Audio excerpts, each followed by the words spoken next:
It's the Real Estate Podcast, brought to you by ANZ Home Loans for financial well-beings. I think everybody loves success story and everybody loves to read about good news. And there's been a lot of good news out there recently with regards to price growth, specifically obviously now in Melbourne that we are starting to see an uptick. But I think that context is very important as well, in the sense that the average house price in Port Melbourne, for example, my specific marketplace, was sitting at 1.8 million in 2021. It then continued to decline significantly to 1.63 as of September last year, but then with a steady uptick back to 1.68 as of today. So the media is not wrong in the sense that the market is uplifting, but I think the correct terminology would probably be that we're seeing a more stable market and we're seeing stability and we're seeing measured growth. Well, one of the talking points, and we have been talking about this in Melbourne, is the underquoting that is taking place. What have you been seeing this year with relation to that? Really good question, and it can be a touchy subject for some. We at Buxton don't practice underquoting. We're very firm on that, but we have witnessed it practiced heavily in our marketplace this spring. Going back to, context in the media about results and about property prices going up, you also have to question, is there a true growth or is it just advertised as such because the properties were underquoted? To give you an idea, there was a property in our marketplace recently that was quoted, I believe, 1.5 to 1.6. And there were 2 or 3 other agents that we knew of that had gone through the property and told those owners that it was worth well within the 2s. And guess what? At auction, it sold for mid-2s. So unfortunately, that's a very common story in our marketplace. It shouldn't be that way. But I do feel as though currently there's the upswing in underquoting again, which is causing these, huge news stories about big results, when really those results were probably always supposed to happen. So what is driving the growth? A lot of people will be asking that question. Well, 3 RBA rate cuts this year. You've got the rise of consumer confidence and low property listings. I mean, that is all fueling Australia's property boom. Then you've got buyers are moving faster than sellers. Now, that might be a moot point, which is creating fierce competition and driving up prices. Is that the case where you are, Nancy, in terms of buyers are moving faster than sellers? I think it really depends on what part of the marketplace you're in. So that's certainly true for homes in desirable school pockets or with recent renovations done in the last 5 years or with large land components. So in our specific marketplace, we have seen huge results for renovated family homes, specifically on large blocks. There's been 2 recent results that have been pretty publicised in our marketplace. That said, for the remainder of the market, I genuinely feel as though there's really only 1 or 2 buyers for each campaign. And from our side as agents, we're also having to work a lot harder to keep them on those properties and to progress them further into purchasing those properties. That's what I'm seeing on the ground currently. Now, despite a blockbuster season, the Block 2025, as I mentioned, has ended with just 3 homes sold and 2 passing in. Agents and valuers, they're blaming one thing, and that is the reserves set too high. Yeah, well, I think that's exactly right. I think you've got to remember that The Block is a reality television show and it's all about drama. It's all about creating controversy. It's about people and relationships. It wouldn't be the show it is if everything ran smoothly, everyone got on well, all the houses sold for healthy profits at the end of the day. So, The Block, I believe, Channel 9 has told us this year that the ratings were, I think, some of the best ratings ever. I think there's still a space for The Block on television and they're rolling out next year already. Whether we like it or not, it's still is successful. And I think there's so many reality television shows out there, a lot of the general public seem to love. Yeah. So again, let us know your thoughts if you're listening and totally disagreeing with my take on The Block.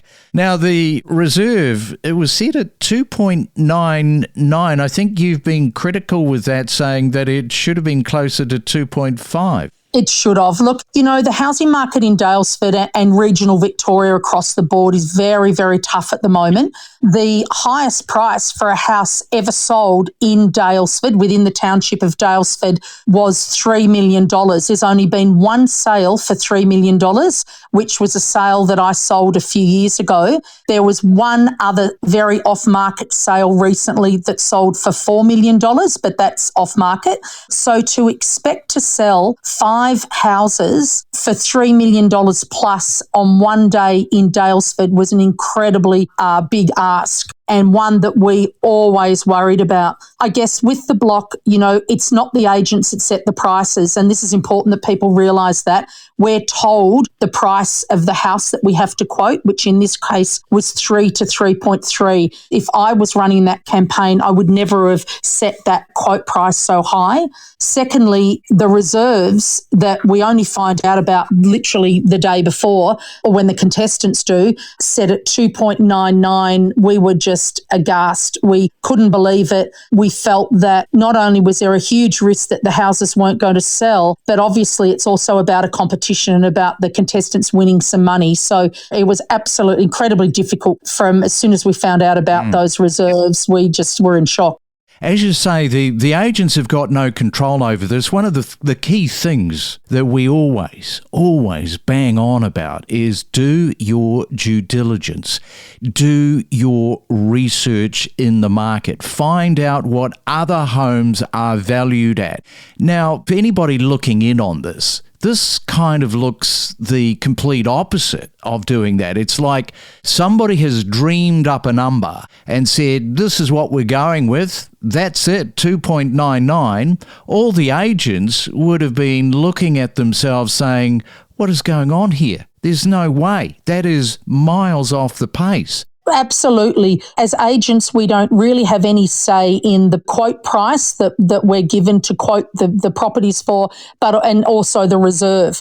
There's a few ways of looking at it. The homes are beautiful homes. So if you look at within those title boundaries of each home, you are getting a lot of bang for your buck. The homes are big, they're beautifully finished, there's very high-end fittings and fixtures. Externally, our house, which was Matt and Robbie's house, House 5, we had pickleball courts. We've got a beautiful underground cellar that's fully fitted with bespoke cabinetry. There's swimming pool, outdoor pergolas. There's all sorts of stuff in these homes that certainly make the value very, very high. There's gymnasiums, all sorts of things. The main problem is, though, for me, was the location. When people are going to be spending the highest ever price, or, one of the highest ever prices in Daylesford, they're wanting something very, very special. And most of our buyers, the vast majority of our buyers, are coming out of Melbourne. They're wanting a tree change. They're moving to the country. So they're generally wanting a beautiful country feel, lots of trees, often a beautiful outlook. And these homes, I felt,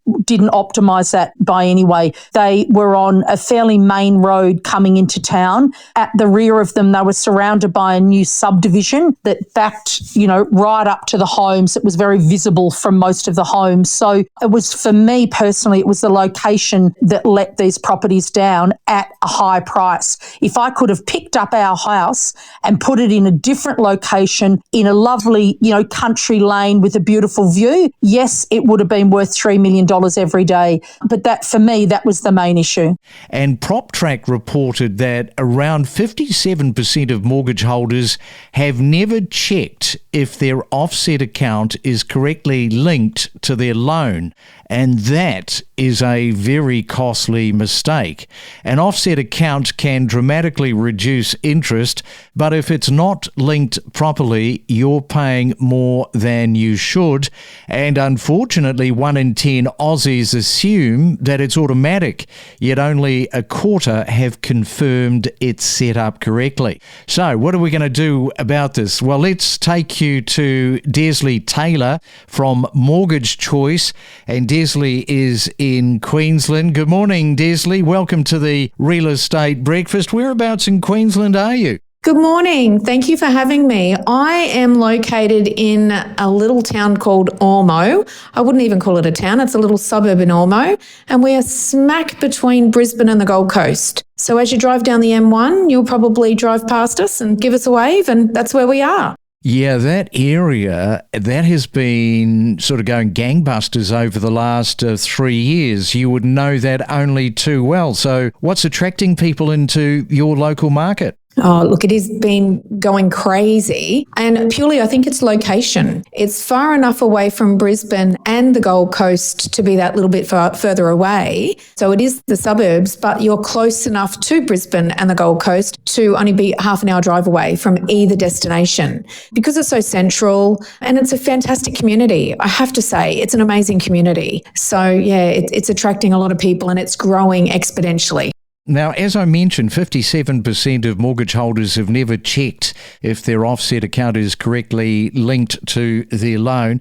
Perhaps first off, because there will be a lot of first home buyers haven't bought a property yet and they might be unsure of what an offset account is. So perhaps just start there for us, Desley. Absolutely. Well, an offset account is your everyday working account. It's an everyday transacting account. Some lenders have multiple. So it could be your working account, your savings account, your holiday account. So it's your everyday accounts that they purely link to your home loan in the background. So it's an account in which you will have your transactions going through, your savings sitting there. And basically on a daily basis, the lender will do a snapshot and it's like a set of scales. If your mortgage is sitting at $500 and if you've got $20,000 collectively in your bank accounts that are linked as an offset, you will only pay interest on the difference. So interest is calculated daily, charged monthly. So the more you have in your offset accounts, the less interest you will actually then pay on your home loan. So basically, the more you have in one, the less interest you will pay on another. So it is vital that you know that all of your accounts are linked. So every dollar that you have is working for you. Now, there's a mortgage expert who has shared a shocking story of a homeowner depositing $340,000, which is an inheritance, into their offset account, believing that they were saving on interest. The problem was, a year later, they discovered the account wasn't linked to their variable home loan, meaning no interest savings at all. So, Desley, I'll get you to explain why this has happened and the scenario around it. This is a crucial mistake. Unfortunately, it will always come back to a customer error. No one will ever take responsibility. However, 99% of the time, it's admin error from the banking sector when a new loan is set up, when a refinance is completed. It's basically, unfortunately, admin errors and 9 times out of 10, human error, where someone has not linked the offset account to the home loan in the background. Now, this is generally done from the banking position as soon as settlement is completed. Therefore, I tell all of my clients, and I take the responsibility personally now, due to experiences of this in the past, to make sure that we follow up with the lender, or we instruct the client to follow up with the lender a week after settlement to ensure all of the accounts are linked. Grab your weekly dose of inspiration to help build a real estate portfolio. We talk to the best in the business every day. Learn from the professionals and know your property with us. House prices in some areas surging by up to 141 grand in just 3 months. Unbelievable. It's a significant amount of money to add to the median house price in quite a short period of time. And look, Woody Point really just illustrates the momentum that we've seen in Brisbane's housing market. And I think that suburb in particular, there's lots of quality homes that have been renovated. There's lots of knockdown rebuilds occurring and development, which changes the price point quite dramatically. And I think, the ultimate, it is that family-friendly suburb, easy commute to the city, which I think attracts residents to the area. But there's other areas. So Highland Park in regional Queensland. We've got Crow's Nest in Sydney, which has joined the $1 Million Club. And Crow's Nest in Sydney, that's for units. So units have edged over $1 million in Crow's Nest. And then we've got in regional Queensland, Glasshouse Mountains, house prices. And then back to Brisbane, unit prices in New Farm have edged over $1 million over the recent quarter. Okay, so let's continue down the list with Paddington and Tweed Heads, etc. But just coming back to, do you expect more suburbs to join the $1 million club? What do you think? Look, I think we are going to continue to see that. We have in our latest house price report seen that Australia's housing market is seeing momentum being reignited. We have seen the market shift into a higher gear. And so our expectations is there's many suburbs almost bridging that $1 million. It's going to push more of them into that $1 million median. And look, we've got areas like Tweed Heads West in regional New South Wales. House prices have joined the $1 million club. We've got units in Paddington, so in Sydney's Paddington, and then back to kind of regional New South Wales, Adamstown, house prices. And then one in Perth, we've got East Victoria Park in Perth. Back to Sydney, we've got Springwood house prices have joined that $1 million club, and then Mount Lofty in regional Queensland. But then what's interesting, you've even got kind of outer locations of the outer area of Sydney. So Picton arguably could be described as a regional location, but house prices in Picton have now edged over that $1 million mark. Yeah, interesting that we've got Queensland pretty much dominating with New South Wales. Yes, you've got the standout there in Western Australia. No Victorian suburbs on that latest $1 million suburb, which sort of comes back to the point of Brisbane, now the second most expensive city in Australia.